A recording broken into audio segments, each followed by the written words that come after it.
what they don't tell you before you go into it. Oh, you get to be up here, Brian. Now that you've walked all the way back. We're helping you with your PT. Okay, I'm being a problem. Yeah, you're causing. Everybody's deciding they don't have to do this. I don't think technically we can do that. What? I don't think technically we can do that. Dynamically swap. Because Kevin and I have already talked about all this, bringing him in. Conditions, so he Okay. has to be a participant, Okay. not in. All right. Okay. So you're back to being. You can still talk, just not sit at the dais. Oh, the old walking quorum condition. All right. Yeah, Brian, I don't need any but more we didn't there. call specific names. Brian, do you mind being up here? It'll be. Okay. Move your. Okay. If you need to speak, Brian, I'm going to make you go to the podium, though. Okay. So is he participating as RCDC? He is Brian is participating as RCDC, just not here. Do Okay. you have your Yeah. checkbook? You can sit there as long as you have your checkbook. Treasurer's right there. All right. I'm going to call this meeting to order. I'm I'm going to call this meeting to order of the Rollingwood Park Design Group meeting. And let's do a quick roll call of the official people who are here in their capacity. Bobby Hempling with the RCDC. Kevin Shell, City Council. Sean Downing, Parks Commission. Melissa Morrow, Parks Commission. Victoria Johnson, Park Commission. All right. And do I need to say who's in the audience at all? No? Okay. But you guys know you all have to introduce yourselves as. Yep. Okay, great. So we are here today because we have found this group to be very helpful in making sure that the three entities that have to sort of bless and get something going can sometimes meet together and talk through some of the details. I also want to let you know that Kurt Arnett is here. He is the person who drew our designs. He could not be here in person, but he will be joining us online. And Kurt, if you ever need to, we'll just have you raise, or you can raise your hand if you have something to add. We also have Rob, and I don't know Rob's last name. Robert Dial. Dial, thank you. Rob has been doing work with the city, sort of as their manager over big projects, has completed some of the water and street projects, and we're hoping that he will add to our knowledge and expertise as we make these decisions. So we may lean into you, Rob, throughout the meeting of kind of finding out some good practices on doing a project. So, great. Thank you for being here, Rob. So where we are now, so basically the Parks Commission, at our last meeting, we received 3 versions of Kurt's designs, which were basically A, B, and C. Very similar to what you have in your packet now, with some additional edits that we made. And y'all chime in if I forget one of them. But one of the things that we narrowed in on was keeping the trail in every single version and putting the trail all the way on the outside, not having the trail cut through in the middle. The trail is one of our most popular things in the park. It's a pretty easy one for everyone to want to keep the same. The other thing that you'll see in these designs is we removed any sort of walkway that went between the off-leash areas and the ball fields. Again, we were trying to maximize the space that the ball fields and the off-leash area would be able to have without taking up any walkway. We know people will cut through, and we'll see in the future if there's some need for us to demarcate that better. We also removed, at one point we had a bunch of trees between those edges, between the field, the ball fields and the off-leash area. We've removed those trees knowing that if for some reason in the future we wanted to add trees, that could be something that we did in the future.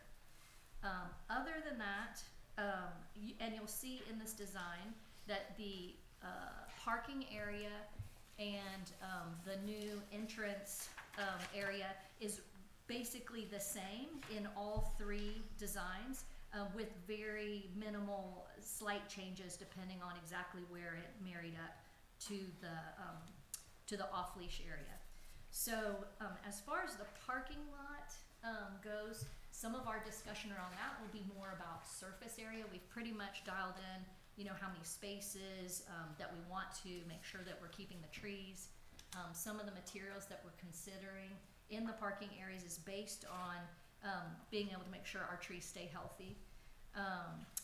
And let's see, what other things are there that are different or similar? So the biggest thing that you'll see between versions A, B, and C are the size of the off-leash area. So that's kind of where we are solid state. So how about we bring up version A?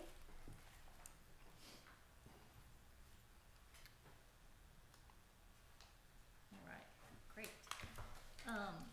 Again, since we've had some iterations on this, Excuse me. would love to, I know for council and for, especially for RCDC, this may be your first time to really kind of look at and see some of the detail of that.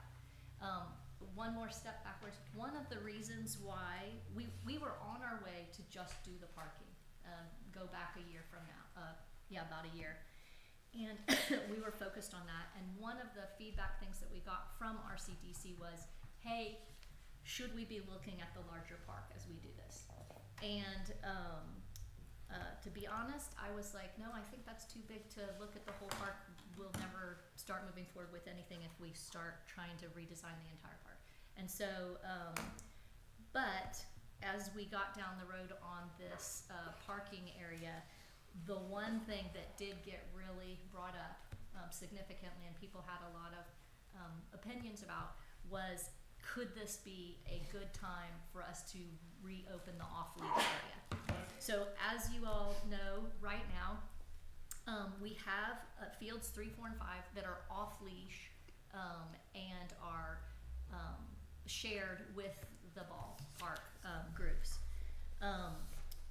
This is an attempt to look at, is there a way that we could create a space that's off-leash that would be available all year round to off-leash people, and a space that would be available as a green space, not just for our partners who do Western Hills Little League and Western Hills Girls Softball, but are there ways that we could meet better our Rollingwood Park Master Plan, which was creating some green spaces and larger spaces, not just for baseball and softball, but for general use, whether it's a movie night or just throwing the football around. One of the other things that we are toying with and still exploring is, you'll see the red line between 3, 4, and 5 and field 2 is the idea that that could be a fence that is up during season and comes down when we're out of season. Again, trying to accomplish some of that, getting a larger green space that's available for multiple kinds of use. So, Kevin. So, Kevin, I guess I'm the other Kevin. The first Kevin and I met yesterday, or just talked on the phone, maybe not yesterday, a couple days ago, kind of where we were at, how, from a council's perspective, we wanted to kind of move forward, land the plane, just not speaking for the whole council, but just him and I as our roles as liaison to the park. And from that, we were kind of looking at, we still have some details on the parking lot that came up that we need to figure out. And I think part of having this working group today was to dive into that, get Robert on board, get some of those answers so that you can take it back to the park commission. I mean, we've got to, for those that don't know it, because of the calendar this month, we have park commission meetings the day before the city council meeting. That's not some conspiracy theory, that's just a calendar problem. And so we don't have a lot of time to tweak things in between. So part of having this meeting was to get together, identify what we really need to get to the park commission, so the park commission could do their thing and then it could get to the city council the next. So that's on the parking lot. And then as far as the park changes, we're also recognizing the realities of Rollingwood, which are a lot of people disappeared June, July, and August. So having something this important as a vote, now there's a lot of things that need to still happen, but for the public to understand that we're going to do this, not do this, directionally where we're going, it's important we have a broader discussion, bring in more public feedback, invite everybody to go do it. So if you look at the calendar, you know, you've got April council meeting, which is next week, and you've got a May council meeting before that dead summer starts. So, you know, I think what we talked briefly about was it would be ideal if we could get everyone, if we had enough work where we could have the public come talk about the designs, talk about where we're at, invite everybody to come to the April council meeting to give us give us feedback. Again, it's not the final, but it's a step where we hope to have the conversation in May from the council on, is this something, are these options viable that we have so far? Do we want to proceed? What are the open switches that we need to go figure out? And it's not, because there's a whole lot of details that need to be done to move forward, to actually execute on any of these plans. Public doesn't care about that nearly as much as the big picture stuff. And so if we can, in May, get council to agree directionally where we're going, and then over the summer we can focus and start getting all the stuff we need to figure out to it. So that's kind of the runway we're looking at. So with that said, next week's a really important city council meeting. If we're gonna have the public present, we're gonna have the things to there. So having this meeting, originally the idea was, you know, just Kevin and I were gonna meet to Robert to talk about details about the parking lot. And we're like, well, let's just have a broader group of people and have a real meeting with it. So those are things I hope to get out of this, is just to identify like what's still missing, what needs to be figured out on these three plans for the park, for the park, and all those issues on the parking lot. And I got questions we can ask. I was hoping Kevin was gonna be here because Kevin's done a lot of this parking lot stuff before. So I'm gonna wing my way through it. Anybody else has experience, please jump in and help. Yeah. But that's what we were hoping to get out of this, because we just don't have, if we don't do this now, it probably won't be a good thing for next week. Right. Is that Yeah. kind of what you think we're doing today? Yeah, and one of the things that Kevin and I talked about was that, you know, in order to be as transparent and open for the public, you know, as we see, not very many people can come on Tuesday or, you know, any weekday at noon. That's really tough. And so, as we talk to the Park Commission about choices and making sure that there's as much public input as possible, we may really lean towards a more inclusive recommendation of multiple ideas, so that the council can bring that and then have a public hearing in the evening that would be more, and also ultimately we all know, the council is who's gonna vote on this. We can have all kinds of opinions and ideas, but we don't fund it, Parks Commission doesn't fund it, and we aren't gonna make the final decision on it. And it's really painful to make people have to come to the Parks Commission, beg for whatever their side is, and then do the exact same thing a month later. And so I think that's where, you know, I feel like our Park Commission is a pretty open group. They'll see that there's, you know, there's a little give and take on, maybe we're not recommending everything that they would love, but we're recommending enough of theirs that it will be part of the conversation when it gets to council. I'll just add to that, historically, we know that where we might, as Park Commission, might love to get as much feedback as we can, people in this community tend not to show up until there's a real vote at council. Yeah, Right. for sure. So That's right. we can Yeah. do whatever we want and like it another way, but that's how it's gonna play out. Yeah, So, you know, what Kevin has, a pretty, I don't know the exact numbers, but he has a pretty widely distributed email newsletter that he sends out. He's also very present on social media, where that doesn't reach everyone in the city, but it reaches a lot of folks in the city. His plan is to send out a note and put it on social media over the weekend to invite everyone to the city council meeting to talk about what we got. yeah, And then there won't be a vote that night. That's just Right. collecting the feedback. And just to give a little bit more detail on this color, we still have to go through who's going to pay for it and all that other stuff. But those are things that we can do once we've decided, is this directionally something we want to do, which was what the goal of what I believe the city council did when they funded this project, was just to check out viability of this, and less to figure out all the details, but just can we do it? Can we not do it? So, yeah. Brian Ryder? Brian Ryder, 2906 Hatley for the last 45 years, and currently president of the RCDC. I just want to throw into the process here that the RCDC has money. We haven't spent a whole lot, and we've got, on the document I got from Angel as of March 31, just hot off the presses, $920,000. That doesn't mean we need to spend all of it for this purpose, but that's basically available for projects. But we have a process that we have to go through under the statute, and we have to have some preliminary idea of the project and the cost. We have to have a hearing.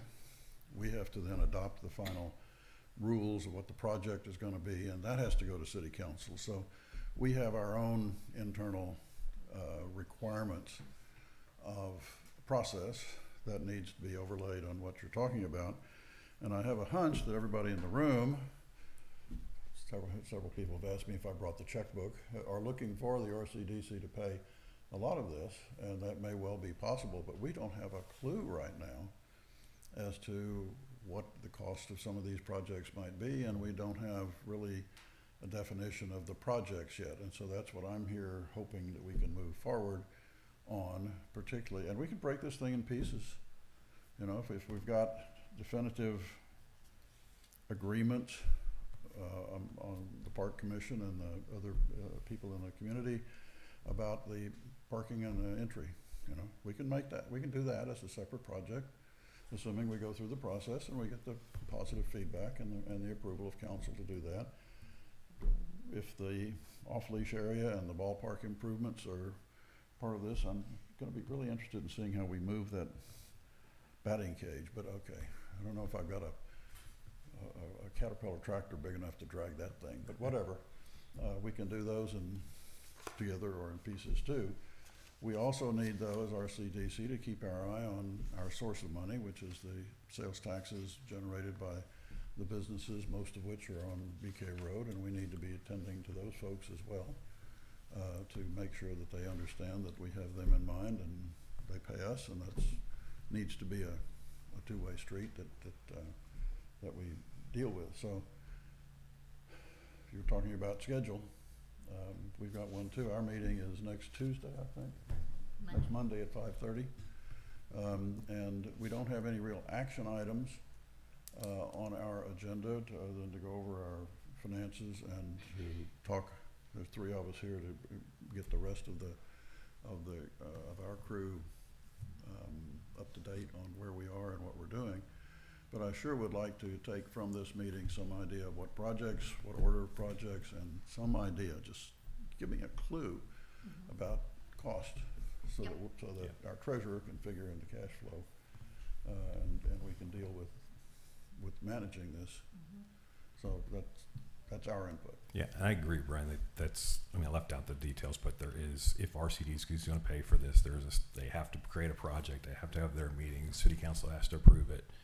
You know, without special meetings, you're talking 2 months worth of work just on that alone. We can do a lot of this in parallel, but there still is just the fundamental question of, is this a viable project does the city want to go forward and how to do it? But I think you're right that we do need to give you more detail. I think hopefully the part of, you know, I don't know if it's the end of this meeting or it's next week, but we'll have, like the parking lot project, we should have the 3 different options, however many options there are, dollar signals, dollar roughly for that. And I don't have to have a final set of plans and specs, signed off on by the engineers and whatnot, but I have to have a definition. We have to have a definition of what the project's going to be and an idea of the number. Yeah, and if we can get it soon enough, then we can get it on the agenda and we can vote up to a certain dollar amount and at least allow y'all to get launched.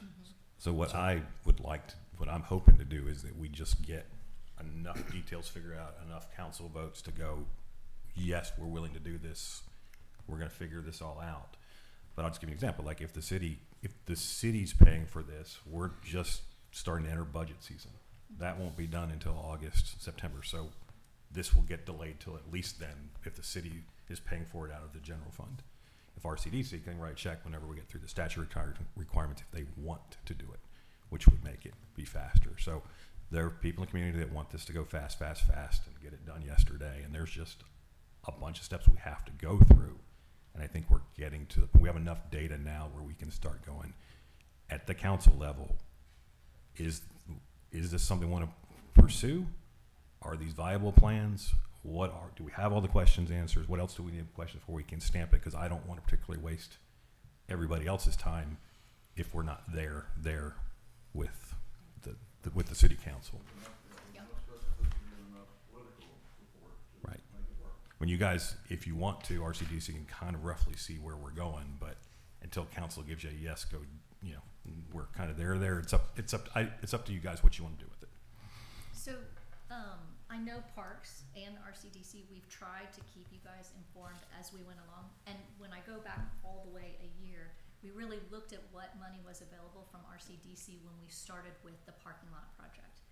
Now I'd like to possibly bring in Rob and Kurt, because I know that Rob, Kurt, and I had a conversation a couple of weeks ago talking about some of these cost estimates. Rob does this all day long. It's something that he's really good at. And I know Kurt is planning to turn in something tomorrow, so be on the lookout, Lindsay, for the dollar amounts that Rob has estimated for some of the parking lot in particular. We have not done any or very minimal estimates on the off-leash area, because we have designs for the parking lot area, a detailed design. In fact, I believe these are the actual construction documents for the parking lot. Kurt, let's see if we can hear you. Do we want to focus on the parking lot first? Well, just for a minute, if you don't mind.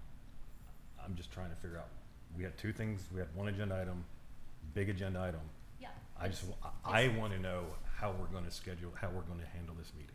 Which one are we talking about first? Which one are we talking about second? Well, I believe Where are we going? because the parking lot is the only one we actually have construction documents for and estimates for what it would be, I think we start with that, and then we say, hey, there's some cost benefit and physical benefit to doing both projects at once. Mm-hmm.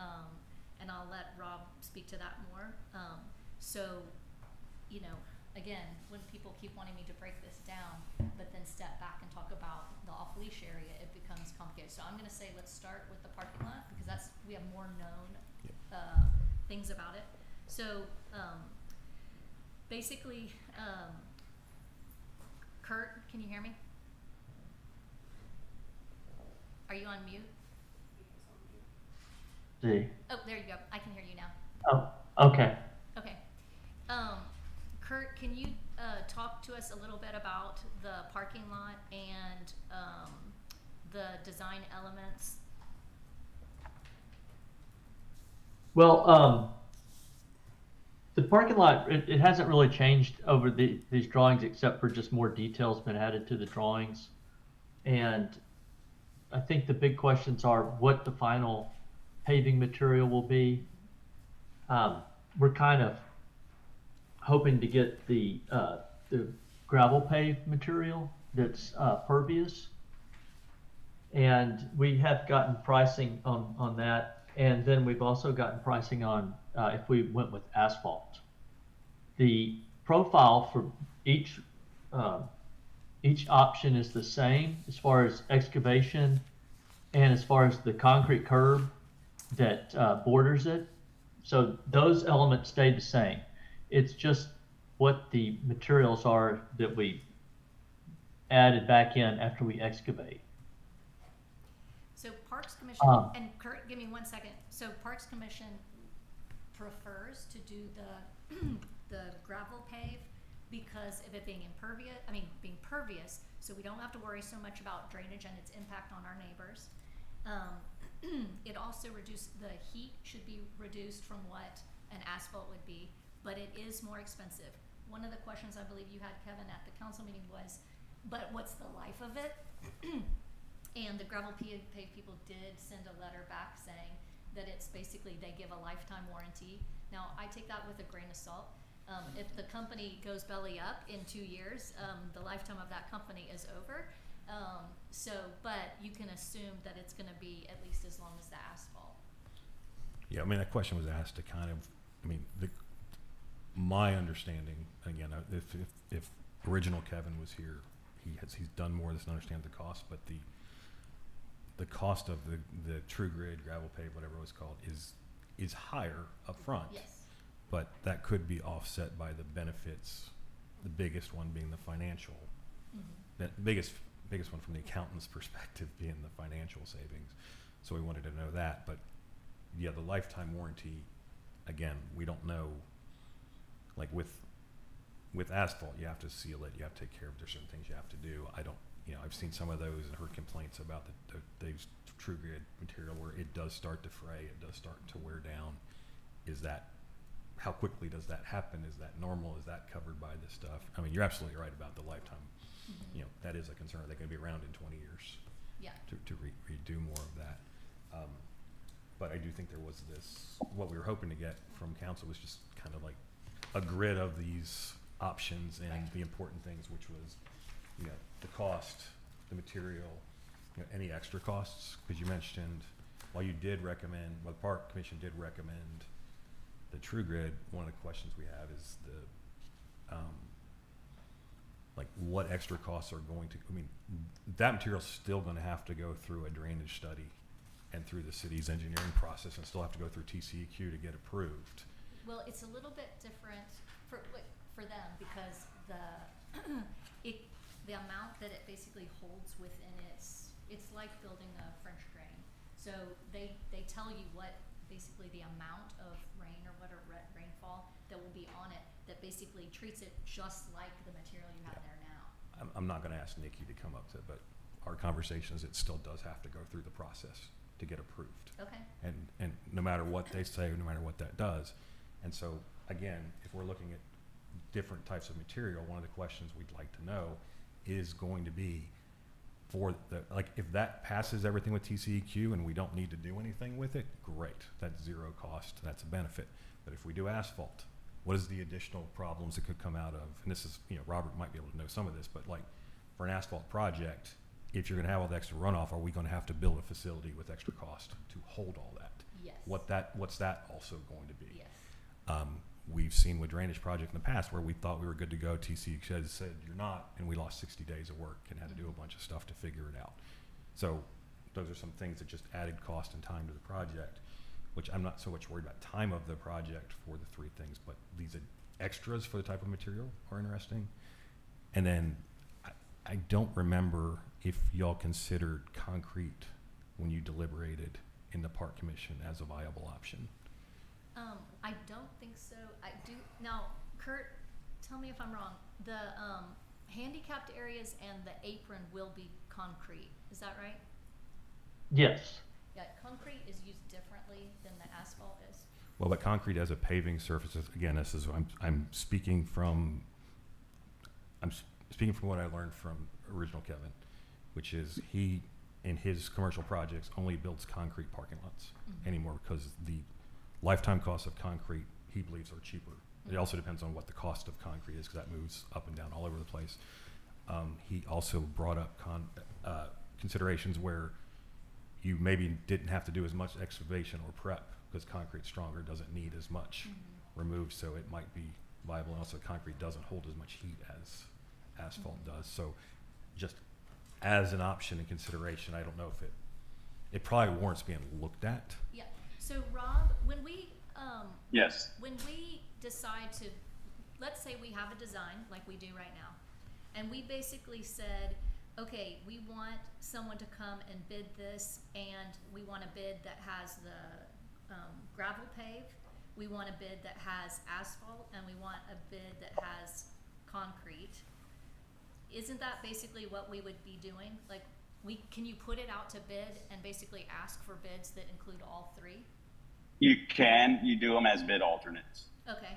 So you can keep all of these options all the way through the bid process and see what your costing comes out to be. And Kevin, a lot of the stuff that you just mentioned is pretty accurate. So one of the things we looked at with the True Grid, and I asked Kurt and I believe Alan both, were going to look at projects where this product had been installed. In my past, just full disclosure, I've overseen a ton of different civil work, including lots of parks projects, but I have not had experience with true grid installation. I can see the details. I understand how it works. I still think that you have to have an adequate under drain system with that product, because any time that you're going to hold a certain amount of water and then have vehicles driving over it, you're going to tend to create some maintenance problems.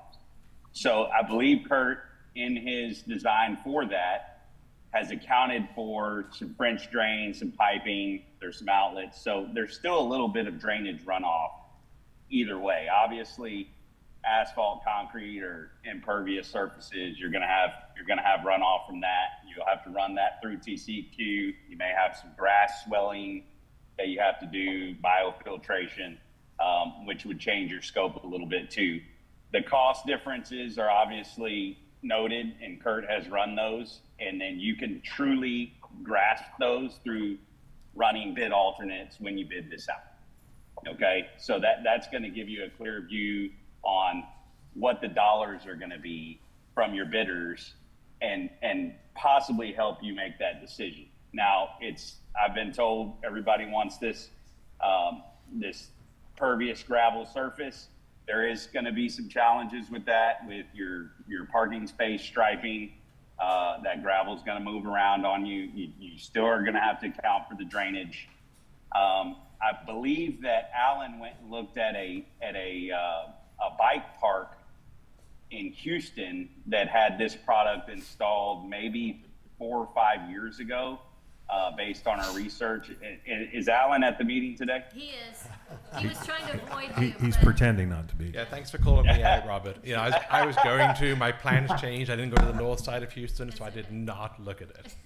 Well, I haven't been to Houston since I found that project that they were highlighting on their website. But I will tell you that looking through just Google imagery on Street View, you can kind of see in the very heavy traffic areas of that parking lot where that gravel has pushed out and wallered out, and you can see the plastic True Grid product, which I would expect. All your turning radiuses are going to be very hard on that gravel.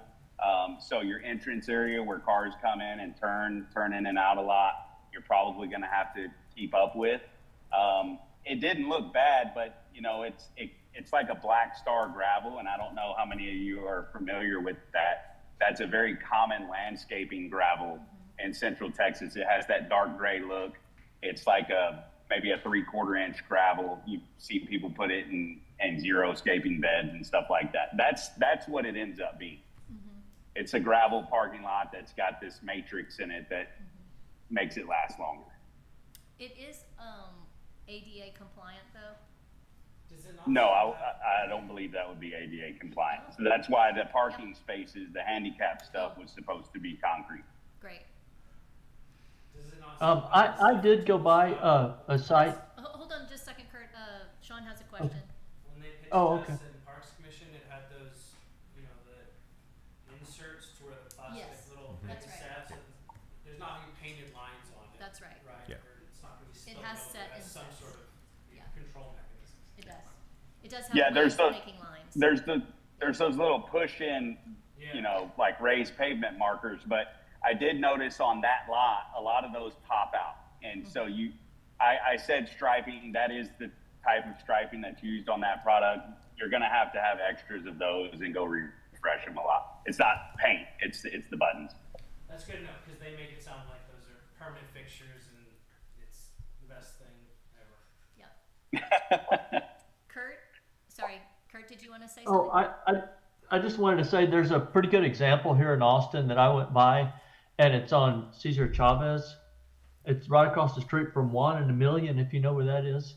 And it's been installed I think they said over 5 years, and it looked to be in pretty good shape to me. I talked to the manufacturer, and they said they haven't done any maintenance on it, so I think somebody's, you know, refilling the gravel every now and then, but it's probably a pretty good example. They have the Texas black, and they also have the little markers. So you can't you have to look at it through a fence, but the fence is transparent, so if you want to look at it, I think that's a pretty good example. Kurt, I've seen this in various emails, and sorry, I don't remember specific details, but I would, in the packet going forward, if talking about this particular product, I would like to see a list of where the examples are in the city. So, and sooner rather than later, so members of the Park Commission for next week, if this goes through Park Commission again, or for City Council specifically, can go, we're going to want to drive by, take a look at it, and do that kind of thing to get a feel for this. So sooner rather than later for that would be, I don't want to be casual with that because my gut says this is going to be tough to vote for if people actually don't see it firsthand. So the sooner we can get that, the better. That's the Q2 also has it. best example But they let's have get a here list in rather than Austin. doing it by verbal passing it along. Go ahead. Yeah, they have some other examples, but they're more commercial, like warehouse type things in Round Rock and Georgetown. So I think that's the only one here in Austin that they told me about. Kurt, do you, I know I asked you very late today, about some estimates. Can you share, and I know, and I'm sorry they're not written down. They will be written down for the Parks meeting and the council meeting. But can you share some of the numbers that, Rob, and you kind of worked through? This is just parking. Yeah. Well, I have, concrete numbers and excavation and then the paving that I can Yes. go over, or I can just tell you the difference in the paving. Yes. How about the difference in the paving? I think that's really helpful. Okay. And, then Rob, maybe if I didn't, and maybe a ballpark of each kind. Basically, It- concrete, I asphalt, tried to and grid. put everything in square foot price, and Okay. for the road base, so Rob had recommended going with 2 inches of asphalt and 8 inches of road base, rather than an Yes. inch and a half of asphalt and 6 inches of road base. Yes. And so that comes out to be $3.50 a square foot. Across the entire parking area. Right. Yes. And we have 17,400 square feet, so that comes out to be 60,900.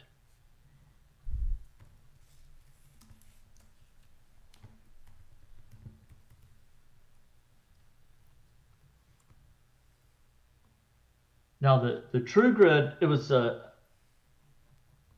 had a bid from True Grid, and they also had some piping in there, so I tried to take that out and get a square foot price, and from what I came up with, it was $9.25 a square foot, and that is for the 8-inch gravel and the plastic product, and then the topping, which is a more decorative gravel. Kurt, Yeah, that did so- not, that square foot price did not include any of your ancillary construction like the ribbon curbs or any necessary drainage piping or any of that stuff, right? That was just the True Grid and the gravel under drain, the gravel interior and Yes. topping. Okay. Yes, I tried to compare it, apples to apples. Hey, Yes, Robert. sir. Robert, Yes, sir. for all the curbing in any of these scenarios is going to be concrete. Is that correct? Yes, concrete ribbon curb is what Kurt showed. Okay, so we're going to have, for those costs, they're fixed across all of the options. That should be correct. Yes, sir. Okay, good. So I don't know that we need to spend a lot of time on that right now. No. We need a number for RCDC, but not for today's discussion. So on the True Grid, that But we're going to came out to be 160,950. Okay.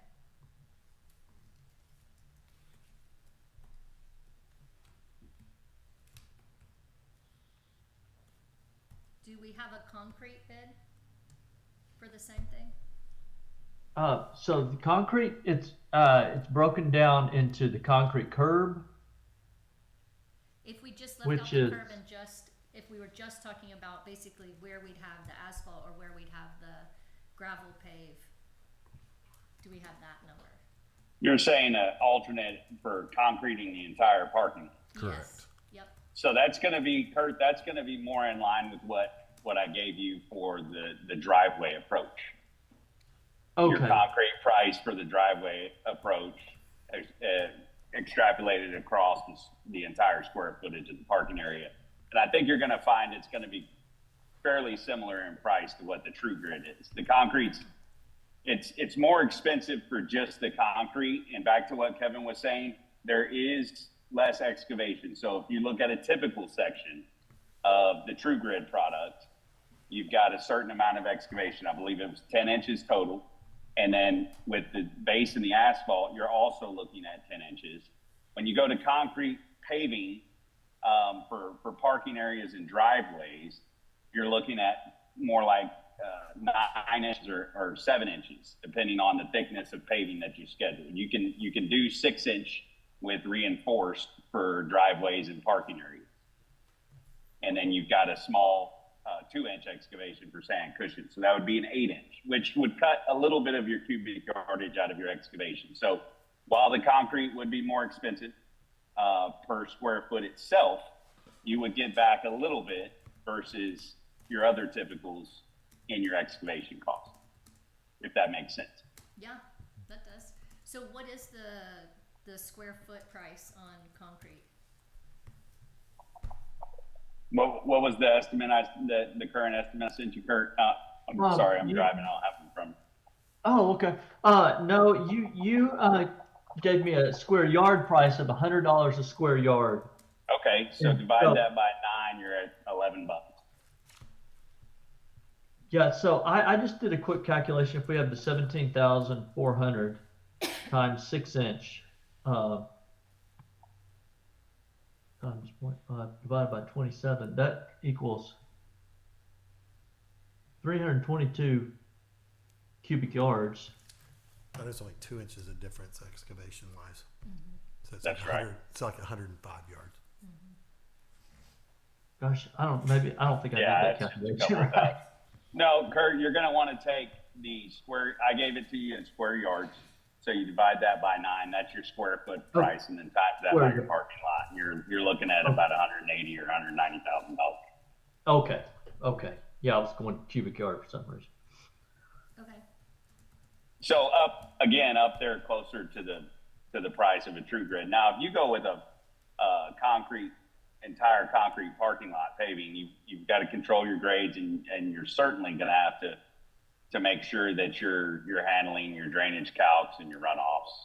You will with asphalt as well, because neither one of those surfaces are going to be pervious. Those are impervious surfaces. Yeah, that brings me. That's one thing to think about, because on the grading, I was really there's not a lot of slope in some directions, and I was just sloping about a 1%, and I'm not sure you can finish concrete at 1%. You can handle the drainage in concrete to about 0.5%, and you need 1% for asphalt. So that is another factor in this. If you're working with very flat graded areas, the asphalt finish is going to be harder to achieve positive drainage. You get under 1%, it's very difficult for even good pavers to make sure that they don't leave any bird baths. Okay. Yeah. On Rob, does the with what's up there now, the material, whatever the crushed dirt, whatever the current parking lot is that considered permeable, impervious? What? Well, that's kind of a trick question. I mean, it's been beat down enough over time, and with use that I'm sure you guys have some runoff there during rain events. Yeah. Have you ever had anybody talk about the mud holes and the runoff? Yeah. Well, my concern really is how does TCEQ going to consider that? What's up there? That's not. That's a tough question. Okay, I can't really tell you what TCEQ is going to think because we haven't gotten into the improvements or submitted them a set of plans yet. Right now, you're dealing with a kind of a grandfather unimproved situation there. So you don't have TCEQ looking at you because you haven't submitted a set of plans with a bunch of improvements on it. Yeah. Okay. So Rob, can you tell me,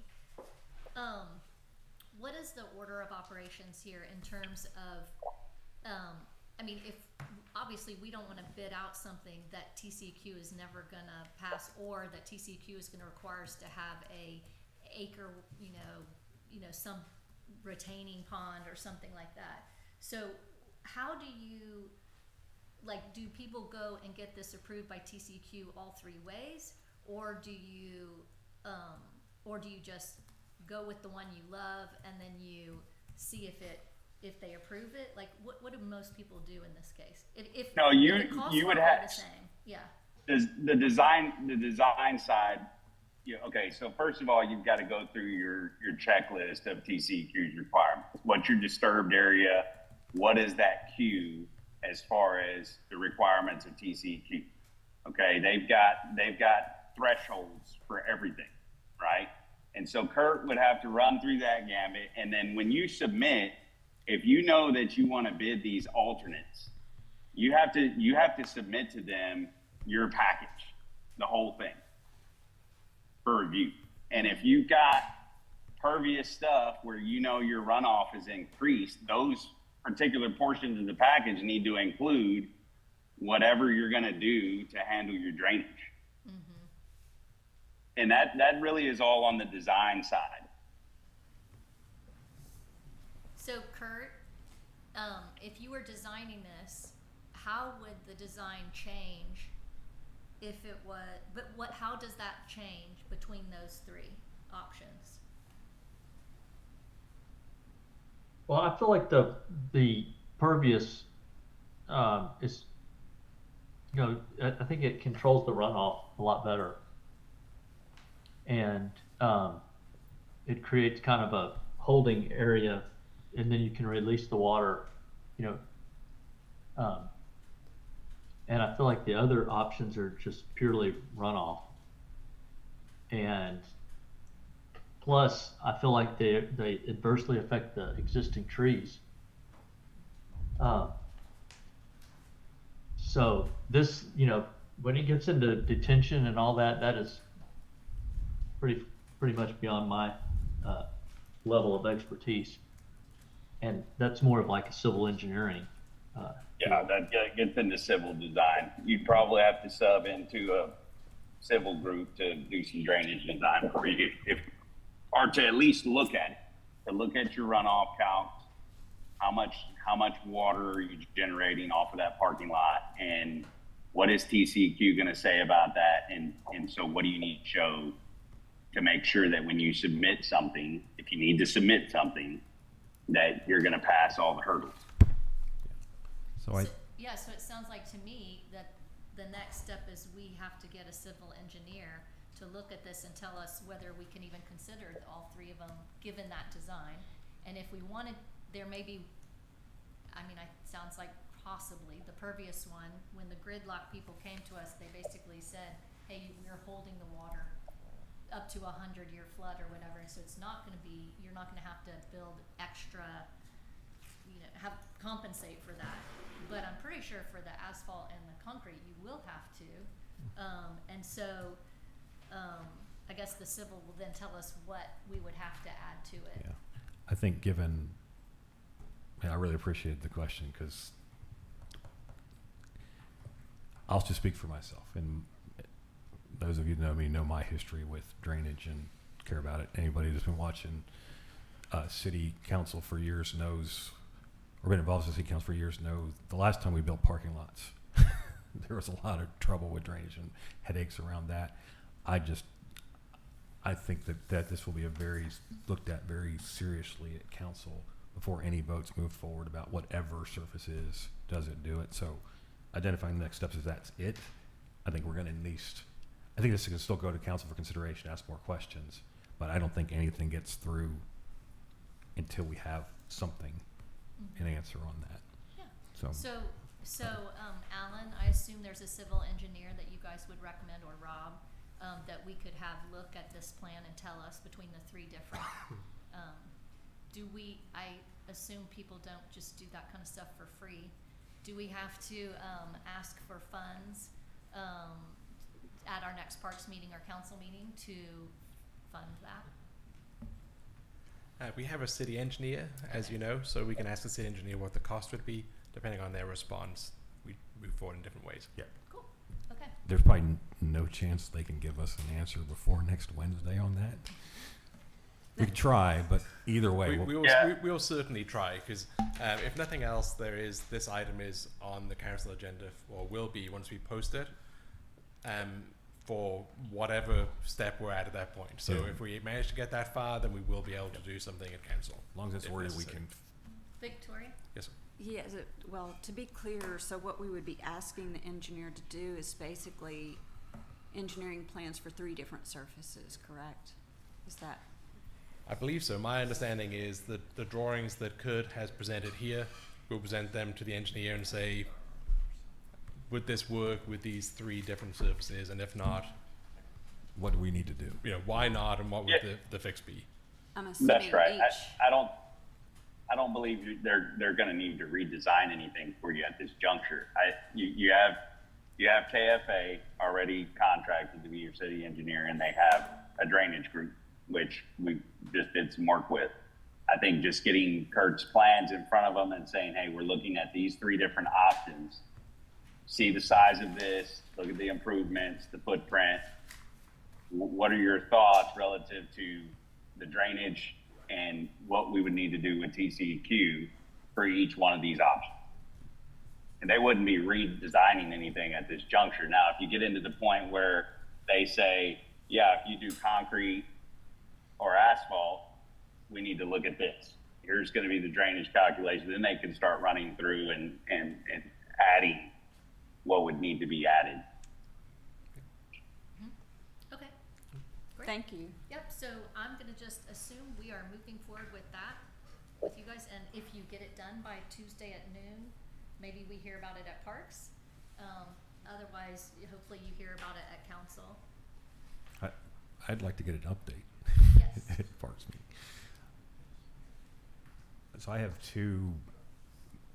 Did you have bigger topics on the parking lot? So I have 2 So- smaller questions. Just anybody else have a question about the parking lot? I think you're starting to see, and again, for RCDC's knowledge, so those were just the pieces, the 60,900 for asphalt, the 160,950 for, gravel pave, and the 180 for cement, but that does not include the ribbon, the other stuff. Right. So about, Kurt, the rest of the project, about what is the cost of that if I'm not including those 3 sections, just to get them up to a ballpark number? Including excavation. Yeah, including excavation. I have all these separated out, but I don't have them totaled right now. Well, tell us what they are separated out. We'll see who can do math fastest. Okay. All right, so the concrete curb, let's see, is 37,625. Okay. The concrete driveway and accessible spaces, that's 24,000.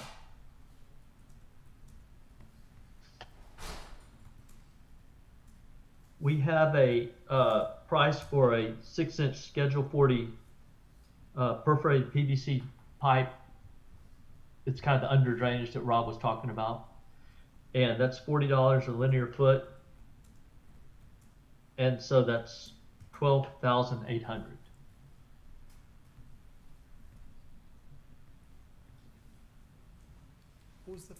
What was the price per foot? It was $40 a linear foot.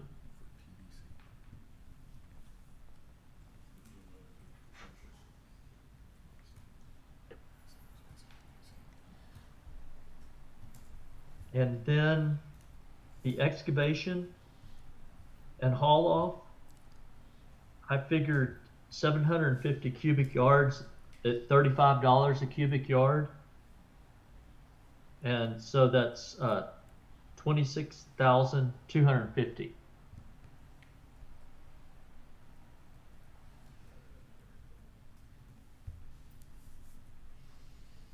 Is that everything? That's everything. I added this was a request from Alan that we could add another pipe under the parking lot that we might use in the future to pump out an area that kind of has a low spot there on Rollingwood Drive. So I had that on the drawings Okay. on this last round if we want to keep that in. How many more square feet? I mean, Yeah. how But many- otherwise, you know, this doesn't include any of the more kind of aesthetic landscape features like boulders and Right. trail, planting, irrigation. And This is just mainly the main hardscape of the parking lot. yeah, and that doesn't include, because I believe we also got an estimate for the tree, pre-tree trip, pre-construction treatment of the trees, the safety around the trees, and then the post construction treatment, which was what, 20-ish? 15, 20? Do y'all remember from that walk around? I can't remember. It doesn't, because I do know that was a significant thing also, because we have these heritage trees that we do not want to kill in the process of doing this. That we're not going to kill. Yeah, that we're not going to, we're committed to not doing. So again, if you rounded that up for another 20, and that included pre, post, and during, so, It's 200 to 320,000 bucks. That's what. yeah. So did you say earlier that we're going to get a written kind of this Yes. formalizing a document Yes. tomorrow? He's gonna try to get it to us for the Tuesday meeting or the Wednesday meeting. Okay. And I'm glad to help. If Yeah. there's a version they want to see to help kind of Yeah, just yeah, and so Kurt, if you dial don't this in mind- for what we're likely going to want to see at council. Yeah, doing if we could get, I know you are gonna type that up, so make it look pretty, so, but anyway, that basically gets RCDC, just so you know, ballpark, you know, we're somewhere, and I like to manage expectations, so if, I'm thinking around 300,000. Yeah. You know, that's about what this parking lot is gonna, Yeah. and then, you know, include some of the plantings Yeah. and tree, yeah, Yeah. Well, part of It's got a crate. yeah, for sure. So I wanted to ask about that. So part of why I was asking about when is because if we at least had something for RCDC on Monday, Yeah, oh, yeah. that would be helpful for them rather than these guys just doing back of the envelope Kurt, stuff. do you think you could have it by 5 o'clock on Friday? On Monday, sorry. Oh, sure. Yeah. Okay. Okay. Robert, what's your, Yes. when you see a project like this, kind of what percentage kind of plus or minus margin of error do you put on numbers? I'm not going to hold you to it, just ballpark. Usually 10, Okay. 10 to 15%. All right. Thank you. Okay. I had just two, hopefully are easy questions. They're maybe not questions, but maybe things to do, and they don't need to be done now. But for Kurt, did you look at these plans and look at our zoning ordinance and make sure this is going to work with our current zoning ordinance? Specifically, I'm worried about that parking lot being up against the fence with the whack. I didn't look at that. I pretty much just took the parking lot that's kind of there Okay. and formalized it. Okay. I'm not terribly worried about it because being on Board of Adjustment before, I know how this would work, but that is an issue I wanted to make sure we at least had thought about, given we are trying to squeeze every foot out of this park for this project. And the second thing is I think for the park commission, when you went through and picked the True Grid or the other similar product to recommend council. Did you also, was the grass pave included in part of that, or did you exclude the grass pave product? The first time I The think- grass. Go ahead. Oh, go ahead. No, you go ahead. Well, that was considered early on, the grass pave, Mm-hmm. and I think the idea was that it wouldn't hold up under the traffic. Okay. It Oh. was really maintenance. I think one of the things that our park commission's mantras is not to create more work for the staff or more cost long-term. And so the gravel, yeah, I'm perfectly fine with that answer, but for completeness, yeah. it's yeah, come up, so yeah, we are sure. excluding that from Yeah. the list. Yeah. Okay. Thank you. Any other questions about the parking lot? Okay. That one's an easy one. It's further We're now along. at 1 o'clock. So I mean, I don't know how much longer y'all can go. 15 minutes? 15 minutes? Okay, we'll go for 15 more minutes. So the next step is because even that's not a given that we're gonna do this project. Looks really good. It's less but controversial. TCQ could come and surprise us with something crazy that we had no idea was gonna double the cost. And then we have to just ask ourselves, is it worth it to us? You know? And Okay. just to complete that thought too, it's also from the people that want us to move fast and go quick, we can't, we are still at the mercy of the state on this stuff. So good news is we're checking these, we're identifying the things we need to do so we get a better handle on it. So, Okay, so parking, good. I feel like we have good next steps. So one of the things that when we talked to Rob about it was that we believe that there would be cost savings in doing, if the community can come to some consensus about having a separate off-leash area and in a timely way, like if they're gonna come to consensus in 10 years, we're not gonna hold up this project for 10 years to do this, but we might hold it up for up to, let's say, a year, if this could be something that we could solve. And so the concerns are now about the differences between A, B, and C. And in many ways, design-wise, A, B, and C, in terms of where the trail is, in terms of having enough space,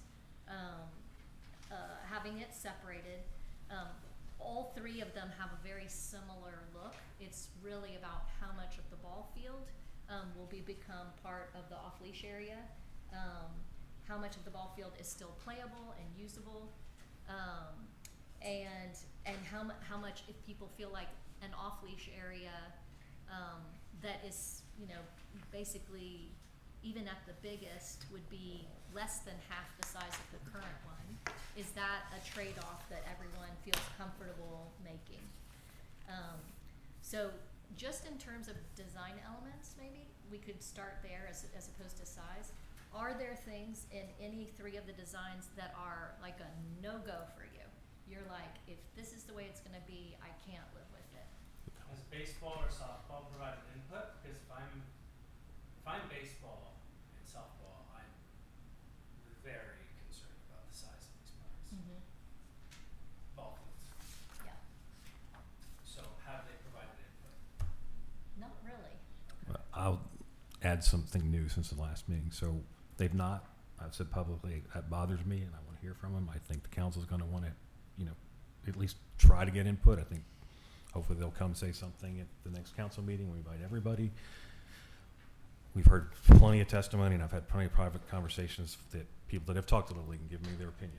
A lot of that feedback has been in conflict, so it can't all be true. So I have reached out to the president of Little League and I've reached out to the women's softball if they don't want to come publicly, I'm going to at least give them the opportunity to talk to me so I can give firsthand information about what it is. I don't know if that's going to be good enough, but that's the best I can do if they're not going to show up because I do feel like we need to consider it. And just so you know, last night I did, I'm sorry, I'm trying to think of his name. Hold on, I think it's Will. I have to wait for this to come back up. Will, oh, here we go. I sent an email to, Will Fowler, so Jay, Weintraub is the president of Little League. He's very busy. They're in the middle of season. For them, it is a very difficult time to make time. But I did send a email to Will and to Jay last night listing this meeting. I talked to Jay before our last Parks meeting. He said he thought Will was going to be able to come to the last Parks meeting. He wasn't able to come. And I gave him the Parks meeting again on Tuesday, and I gave him the council meeting on Wednesday. I did tell him that this isn't necessary to rally all the troops immediately, but they need to come and, participate and give us feedback. Right. One of the things I did share, and this is more for the people who weren't at the last meeting, this is very based on the schedule that Western Hills Little League gave us this year. They basically gave us how many hours they are using each of those fields. The potential number of hours, and that added up to about 72 hours. That's just Western Hills Little League. That's not the girls softball. And using the potential hours that youth can use the fields Monday through Friday being 4 p.m. to 7 p.m., which is within their scheduled time right now, and Saturdays 8 a.m. to 7 p.m. and Sundays 12 noon to 7 p.m. The total number of hours on any given field is 33 hours per week, and that's just one field. We have 72 hours that are scheduled, so technically you could get almost all of your hours in on 2 fields. This plan allows for, has 4 fields. So 4 fields gives you about 132 hours of available time. Again, doesn't mean everybody gets their exact perfect time, but if we're trying to maximize, we also don't have lights, which also limits the number of hours that our fields use. I don't believe anyone is recommending that we add lights to our park, but I do think just with those rough hours that they could accomplish having enough space for and they're saying this is a record year for them of how many. Sean, did you want to? Does that factor in that all the hours, though, there's softball and baseball fields, and baseball doesn't play on softball fields? Yes. It Yeah. does, Yeah. okay. So it's not, and this did not include girls softball. So I need to get theirs, but they only have 90 players. The boys have like 1,000 players, so it's a really significant difference. And the girls, they use the main softball field and then one other. Yeah. Field 2, yeah. Are they getting what they want out of it, or are there some limitations that are keeping them from getting more hours on the fields? Like, do they feel comfortable I think with? just light. I mean, school and light, like the hours that kids are available, is the main thing that limits them. If I put on my baseball hat here, as they're not representing themselves, I would be very concerned about these options, just given the right field constriction and left field constriction on the baseball field and the small one. I mean, left field gets impinged, enough to where, it's encroaching into field 2, right? If a left field line, and then right field, that is a very short porch. And it's not the current little teeny boppers, because that would be the only baseball field. And I don't know what ages they play there, but old enough to hit the ball farther than that, down the right field line. Then the second concern I would have is if people are going to be walking to the softball field, they're walking through something that's really impinged in right field already. And so I would just urge us to consider, if everybody becomes worse off, both the off-leash folks and the baseball and softball folks, is it worth it to even go forward with anything other than improving the fields as they exist versus a full redesign? And I know that might piss some people off, but it's perhaps just something we should have on the table for discussion. Absolutely, and I think current state is an option. Okay. And I think that I'm glad that you brought it up today, and I think it is really important because, it's not going to be nothing to make it, and if we're investing a bunch of money in something that's going to make everybody worse, why would we do that? And I'll add that in November, when we got a bunch of, frankly, it was feedback from Little League parents. Majority of them were Little League parents, that we didn't debate all of these issues. We basically said, let's go explore the viability of doing something. Yeah. So I think that's a perfectly valid question. And I think there's people in the community that are going to want to have that opinion, and we're going to talk about it. And I hope they show up and voice it to add to the mix. And I don't know where it's going to go, but it's a fair question. I have similar baseball concerns, or just, I'm going to use baseball and softball, as the same term here. But when I watched, so I've just been going up there and hanging out and watching games and how kids play and where the parents sit and all that kind of stuff. I don't know, Kurt, on these drawings, are in the green area, are those infields drawn to scale? Those are drawn according to the layout that I got from, I think it's the Little League, or maybe it's the softball, like the Pinto. Okay. Not much infield. So what, just, this is my observation, and again, anybody wants to push back on it, I'm going to not push too hard, because that's just what I witnessed.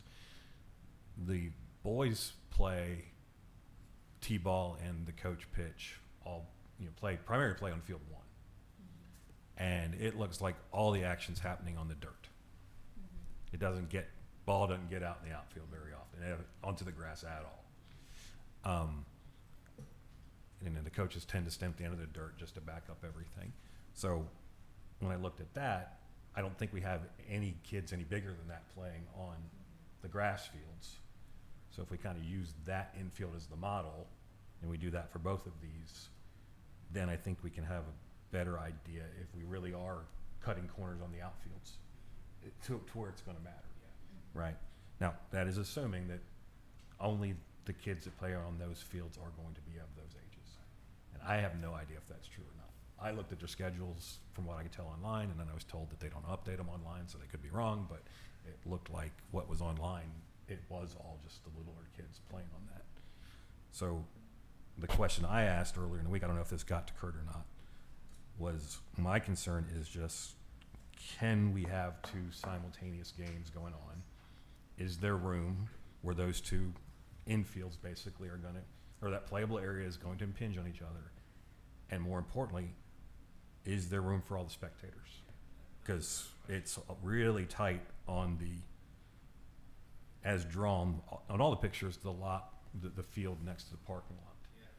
And that's my big out. Whether or not we do this or not, different question, but if we're going to do one of these, do we also have enough room for the parents and all the spectators that are watching? Well, and that would be something that I really think when we look at the next time we do an agreement with them is, my recommendation is that at any given time, you can have as many practices as you want going, but I would never have more than 3 games going at the same time on this property because of our parking and because for safety for kids and everyone else. We really can't, we're not Silver Park. We don't have like a huge, extra parking area next to us. And so, I mean, I know that's not here, and I assume in many ways that both the girls and the boys have gotten feedback that you can't have more than 3 games going because there's no parking for them. Yeah. I mean, I agree with this point. I mean, I like to design things for the worst case scenario. So that's just where I'm coming from. That's my bias. So we can argue differently if it didn't be that way. I mean, if I was the person doing Little League, both of these, I would one field the other. I would not have 2 going at the same time. I would stagger them and then use the other field for the kids to warm up and get ready and practice for their game coming up. Yeah. That's the ideal solution for the parents and the kids to play ball. That's, well, not, we do the math 50 plus years ago. That's how we did it. So I do think, while I said simultaneous, I don't think that's a reality, but I think if we think about it that way, we can feel better about it. Because, again, it's less about the kids and it's more about the people that come and watch. And if we really, it's a fair point. If we have all 4 can we actually have 4 games going on at one time with the parking that we got and not have cars all over Rollingwood? Yeah, Because right now, they're not all over Rollingwood, which kind of surprised me. yeah. Well, I think it's because they're purposely not scheduling Right. 4 games at the same time.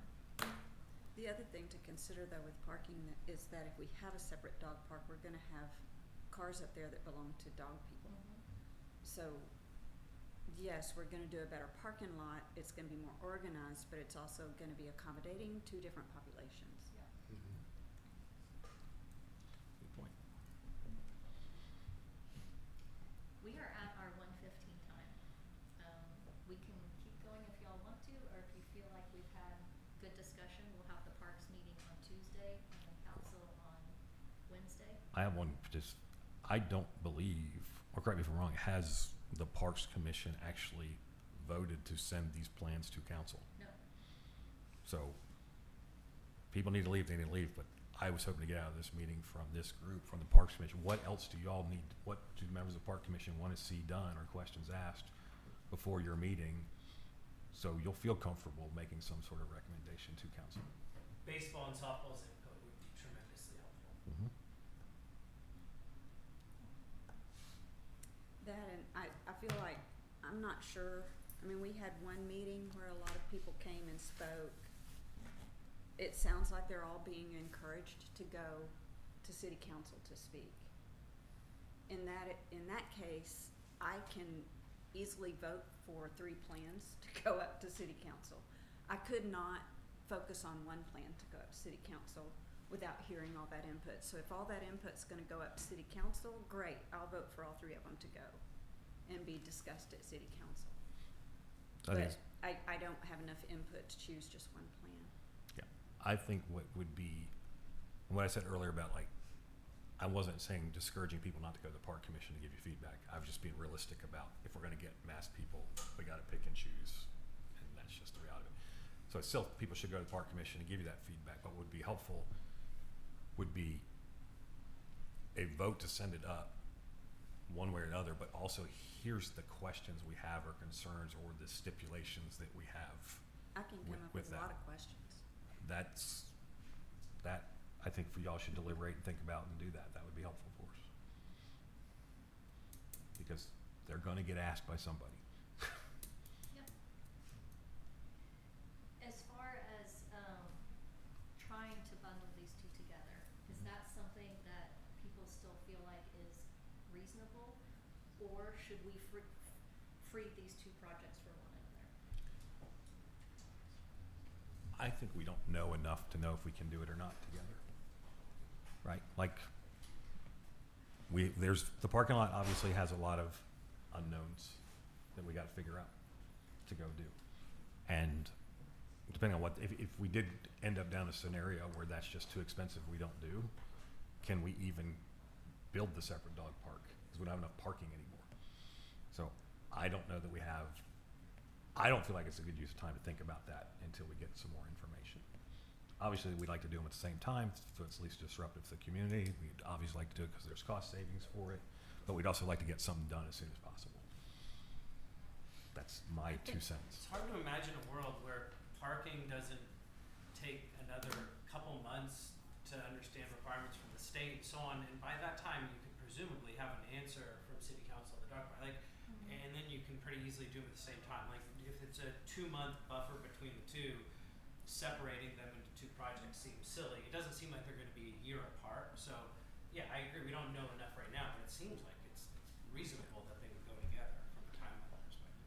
I think that's a good point. I also think that when you separate out and just look at what the dog park would take, given that the trail is basically the same trail to maintain that we have now with some changes about how it goes around the parking lot, which would happen when the parking lot's in construction phase. There's not a lot, I'm having trouble seeing where the disruption would come to an existing newly built parking lot to create the dog park that couldn't be addressed from the other side of the park, or as far as big equipment, I mean. And Rob may or may not still be on here, but part of it, he did have concerns about bringing heavy equipment excavation stuff through the new parking lot. Right, but what would we excavate to create the new dog park? I mean, what all is that You'd gonna? excavate all that compacted dirt, otherwise grass won't grow on it. Oh, that's right, cause we're using that into the parking lot. Yeah, there's a couple considerations there about why it would be best to run those together. Access, disruption to something you just constructed would be certainly one of them. And then economies of scale, obviously. If you're signing up one contractor and they're doing all of it at one time, you're leveraging the fact that they've mowed. Their mobilization is a one-time thing. They're gonna price it a little bit differently in order to try to get the job, and then they'll work their way out, if you will, rather than having to go over brand new stuff, create accesses. That would be the benefit. But if it doesn't work out or that doesn't come together, I mean, that's up to you guys to decide. I just pointed out the fact that if you were going to do both, it would be good to combine them for a lot of reasons. Well, the other thing that we could consider in that case is the parking lot, and then go ahead and bid in excavating that area to include in a larger park, regardless of whether it becomes a separate dog park. Because if you're gonna build this beautiful parking lot, what are you gonna do back here? You're not gonna encourage people to park back there if you've got this beautiful lot. So maybe we look at just extending our park regardless of whether there's a separation. And then we have a bigger park for everyone. So maybe we include that excavation along with any parking lot that's done and just add that to this bottom line parking lot cost. Yeah, That's that's, a great idea. Also, having any, go ahead. Well, I was just gonna say, and we have pricing on that. Rob gave us pricing on excavating for the dog park, and also he gave us pricing on a fence style. So we have a number in there for that as well. Do you have that cost for excavating that back area and turning it into park? Yes, 18,900. Okay, thank you. And if you did the parking lot first and then you did an off-leash dog area, that would be very disruptive to the parking and to baseball and softball. It feels like there's a lot of benefits to doing it together and a lot of downsides to doing it separately. I don't think we know enough to definitively say yeah, but I think we should strive for that. wait, Yeah. that's, Well, and if what we're really considering is current state, having an off-leash area, or just having a green space, then we can have the bid for the green space and saying, look, as we do this parking lot, we want that to become an extra green Exactly. space, period. So we're gonna expand the park. How we separate it can be determined yeah, within the, yeah. I mean, this kind of, I don't want to put words in people's mouths, but my interpretation of the viability of doing a separate off-leash area came from the existence of the parking lot being built this way. Yep. Like, Exactly. because it never could have been done that way because we needed it for parking. This unlocked that puzzle. Yep. And again, I know people want to go fast and do things. We want to save money and do all of it. Everybody agrees we want to do all that in a perfect world. But I think a lot of this stuff is once we figure out, yes, this is directionally where we want to go, then we can start putting those pieces together and obviously do it with the least amount of disruption possible. But there's going to be some disruption, but these are not like the big drainage projects we've been doing as far as And does how long they're going to take. Does TCEQ give us credit if we're removing Right, area that's Right. right now Yeah. impervious and Yeah. making it pervious? turning it into parkland. That's part of why I want an answer to that question, because it may or may not help us depending on what that actually is. So hopefully civil engineers will answer that for us. Okay.